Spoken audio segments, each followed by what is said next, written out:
தருமபுரி மக்களவை தொகுதியில் ஸ்பிக் மீடியா இடம்வலம் நிறுவனம் இணைந்து நடத்திய தேர்தலுக்கு பிந்தைய கணிப்புகளில் மொத்தம் 1052 பேரிடம் கருத்துக்கள் கேட்கப்பட்டுள்ளன. இதில் ஆண்கள் 549, பெண்கள் 502 பேரிடமும், மூன்றாம் பாலினத்தவர்கள் ஒருவரிடமும் கருத்துக்கள் கேட்கப்பட்டுள்ளன.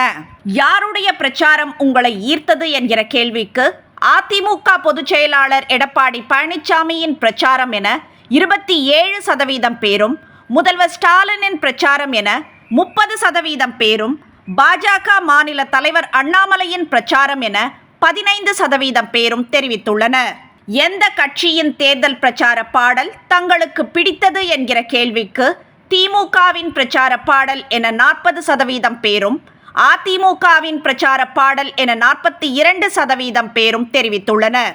வாக்குக்கு பணம் கொடுக்கப்பட்டதா என்கிற கேள்விக்கு ஆம் என 40% பேரும், இல்லை என 40% பேரும் தெரிவித்துள்ளனர். வாக்குப்பதிவின் போது பதிவான வாக்குகள் குறைய யார் காரணம் என்கிற கேள்விக்கு தேர்தல் ஆணையம் என 30% பேரும், அரசியல் கட்சிகள் என 34% பேரும், கடும் வெயில் என 34% பேரும் கருத்து தெரிவித்துள்ளனர். சட்டமன்ற தொகுதி வாரியாக பார்க்கும்போது பாப்பிரெட்டிப்பட்டி, அரூர், மேட்டூர் தொகுதிகளில் அதிமுக கூட்டணியும், பாலக்கோடு, பெண்ணகரம், தருமபுரி தொகுதிகளில் பாஜக கூட்டணியும் முன்னிலை வகிக்கின்றன.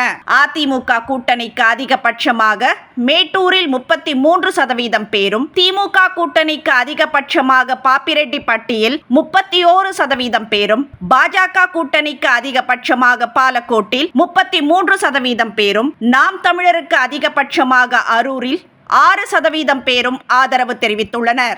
மொத்தமாக பார்க்கும்போது திமுக கூட்டணிக்கு 30% பேரும், அதிமுக கூட்டணிக்கு 32% பேரும், பாஜக கூட்டணிக்கு 32% பேரும், நாம் தமிழருக்கு 5% பேரும் ஆதரவு தெரிவித்துள்ளனர்.